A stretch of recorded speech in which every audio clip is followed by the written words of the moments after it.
again, we know, or what do we know? We know that, or we assume that he's about 70 years old, and he came to Canada 20 years ago. So he came when he was 50 years old. Now, if we're to assume again that he came straight from Ghana,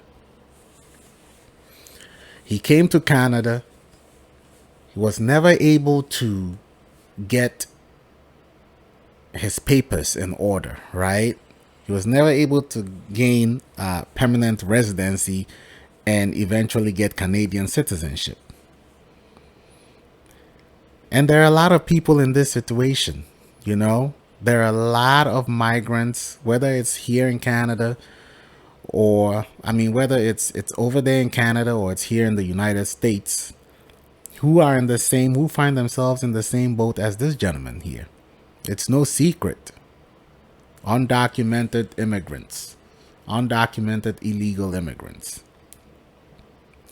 Now, usually if they're young and, they're in the prime of their life and they're undocumented, they can keep, staying underground and doing manual jobs that don't require them to provide proof of residency. They can get by. But when you get to this stage where you're 70 years old, 70 or more years old, you can't live that life anymore. You can't live like that anymore. And if you're sick on top of that, then basically you're a goner. You're gone. So this guy comes over to Canada when he's like 50 years old, we're assuming. And it begs the question, why did he choose to leave Ghana when he was 50 years old to come to the West?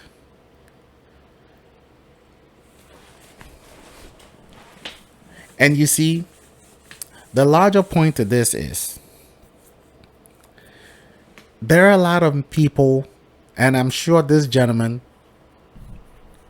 20 years ago, if someone had told his 50-year-old self that, hey man, whatever you got going on here in Ghana might not be much, but don't throw what you have here away and go to Canada, because you're not going to accomplish much in Canada. You just are not going to accomplish much there.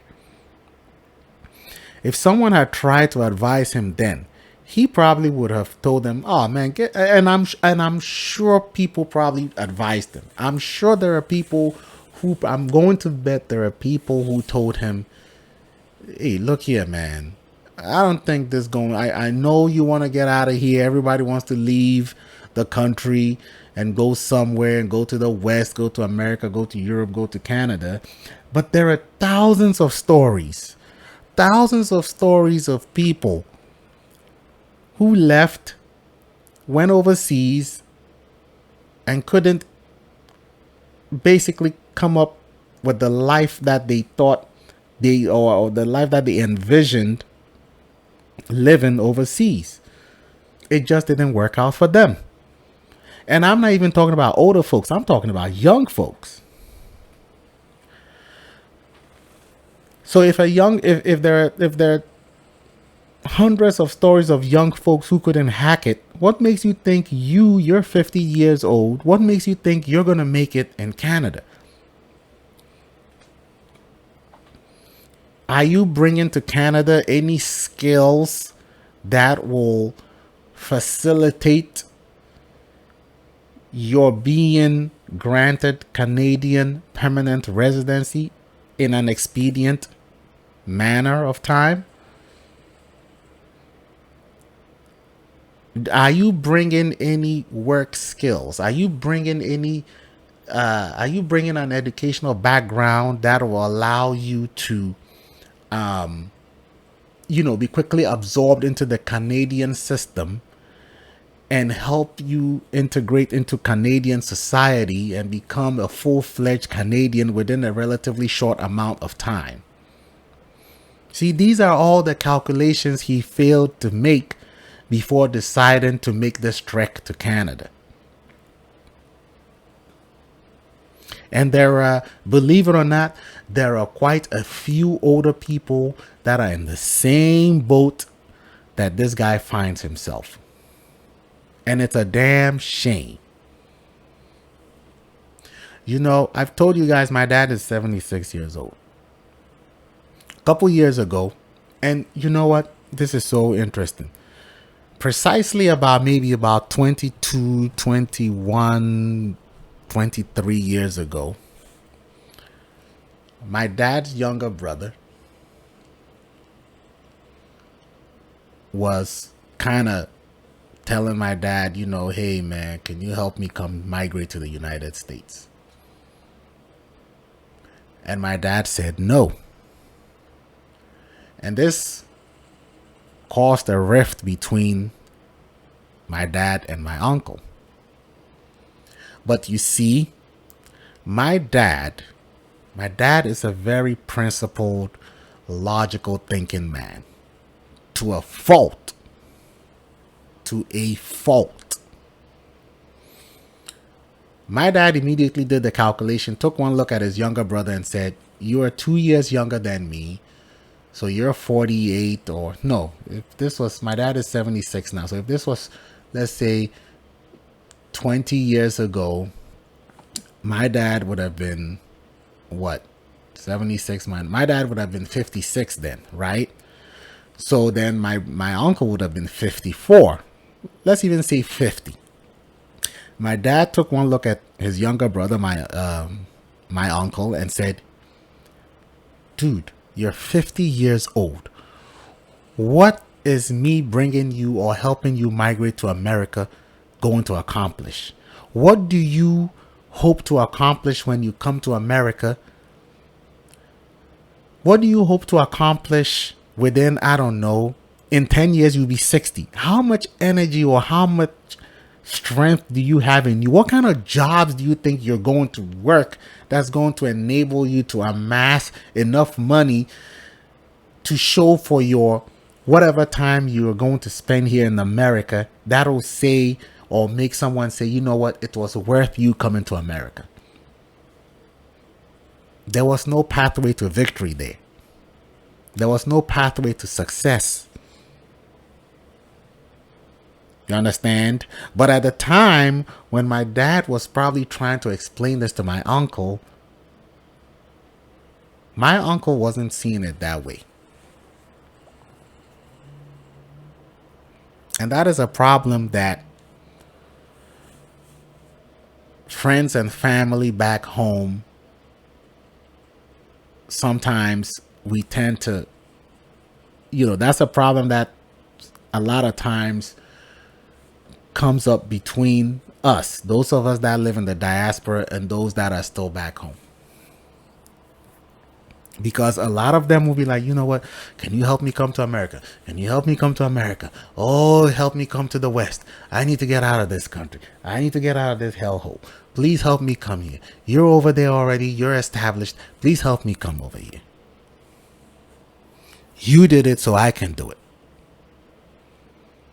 And you try to tell them and say, listen, yes, I came here and I did it. But you remember I was 30 years younger.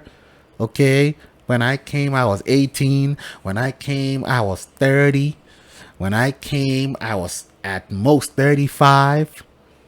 You try to explain these things to them and you tell them. And so when I came, I still had a certain youthfulness about me. I still had virility. I still had strength. Okay. If I came here at 35, I knew I could still pound the pavement for another 20 years. 20 years is enough to do something, to accomplish something. But you're coming in at 50. What exactly are you going to do at 50? How much could you possibly accomplish? Even if you plan on working for just 15 years. You'll be 65. There is nothing here for you at this stage in your life. There is nothing you can possibly do. okay, that will help you, or that will demonstrate to someone that's looking at you and say, oh, it was worth you coming to the West. There's nothing here. This is not a country for old men. And for all we know, this guy probably, when he was back home, probably had, like, he may not have had much, but he probably at least had a little bit going on for him, right? And, you know, at least he would have been closer to friends and some family. He has to have some family. Or even if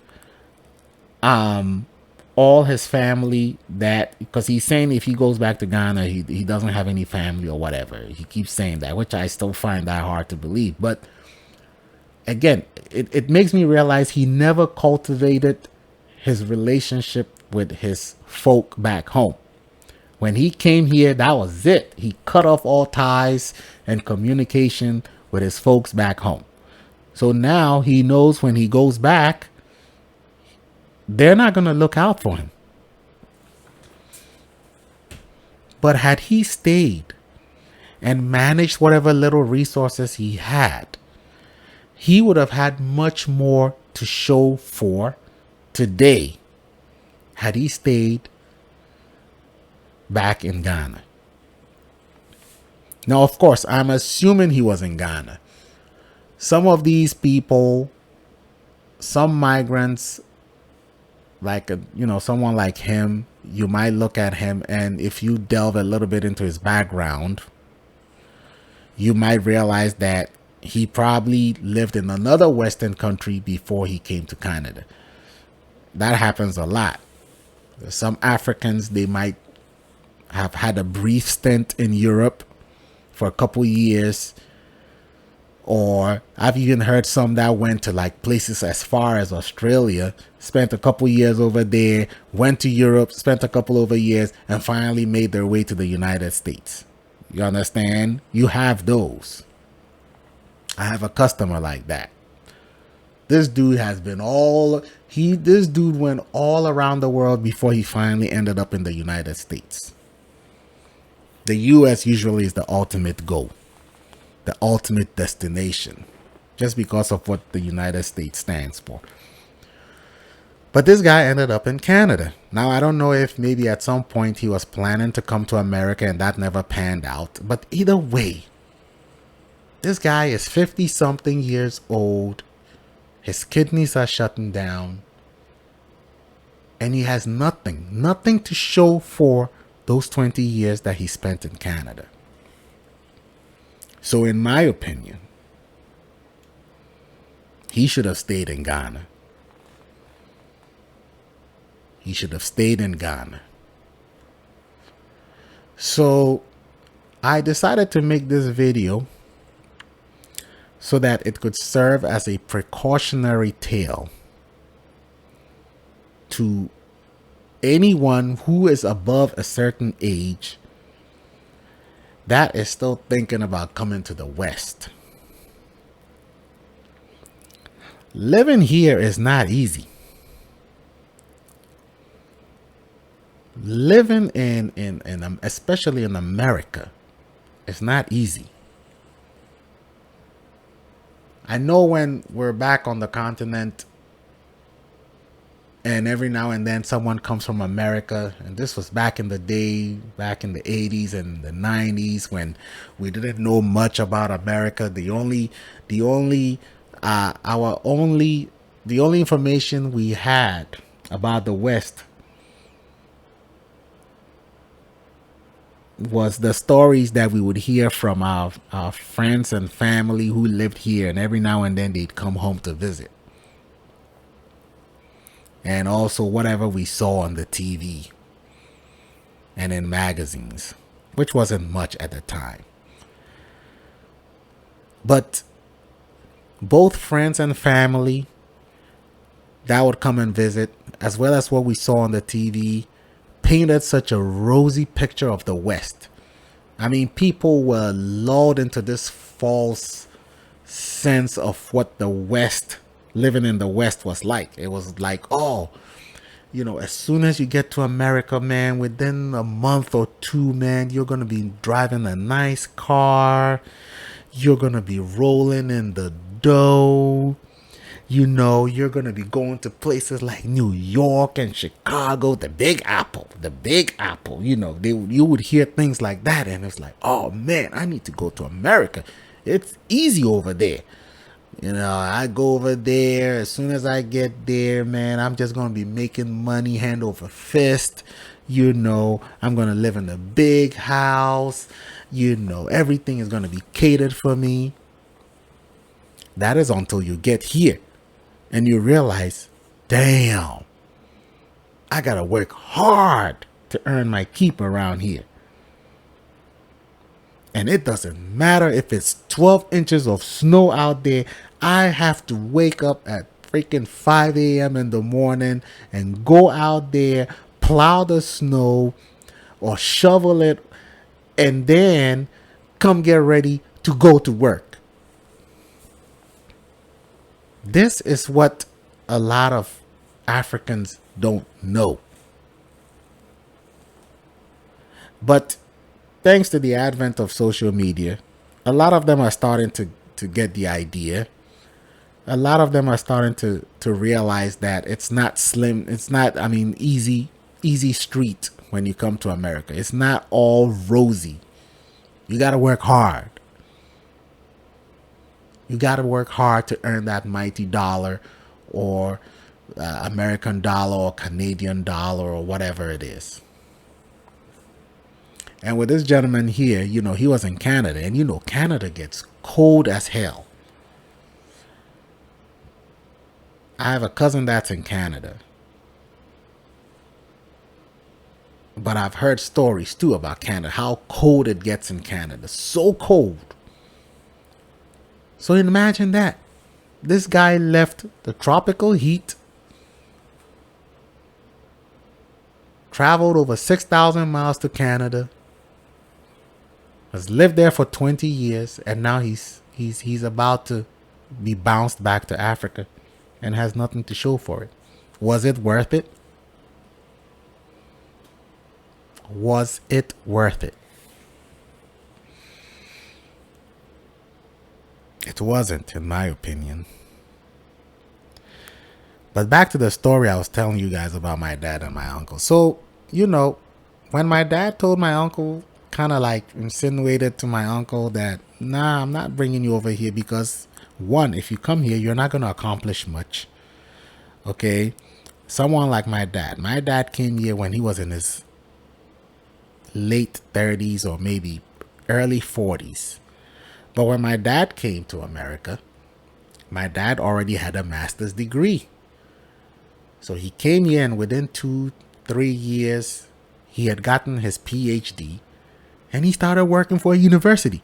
So you see how quickly, from the time he got here, because he knew he didn't have much time to accomplish a lot. So the foundation that he built upon, most of that foundation was laid in Africa. My dad did the calculation very well. And so when he got here, he didn't have to do much to level up. And that is how you need to do it. If you're it all depends on the age in which you plan on migrating to the West. You take someone like me. I came here when I was 18. So I had my whole life in front of me to do whatever it is. Even if I blew 10 years doing nothing, even if I blew 10 years of my life away doing nothing but dumb stuff, I still had a chance to, turn around and start building something. But had I come here when I was 50, there would be very little wiggle room for me to accomplish anything. And again, that is the kind of situation this gentleman finds himself in. So, you know, my uncle, my dad never facilitated my uncles coming here. And, I know that when we went to Ghana a couple weeks ago, I saw my uncle. He's there with his wife and his daughter and his grandson. And he's doing way much better than this gentleman over here because he's surrounded by family, and he's surrounded by he has a support structure in place. So he's good. Can you imagine if he had been here? What would he have been doing? He would be 74 years old. What would he have been doing? What could he have possibly have accomplished? Not very much. So, and I'm sure that he probably secretly thanks my dad for not bringing him here. So let this video serve as a precautionary tale. If you happen to be past a certain age and you come across this video, let this video serve as a precautionary tale to you.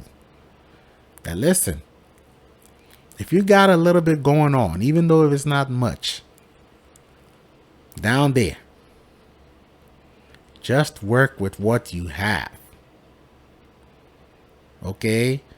Don't bother trying to come over here, because you're not going to have anything to show for it at the end of the day.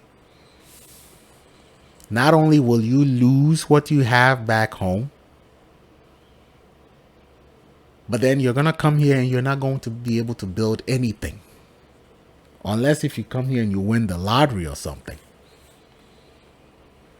But you just won't have the energy, the youthfulness to build something substantial. It will not be worth your time.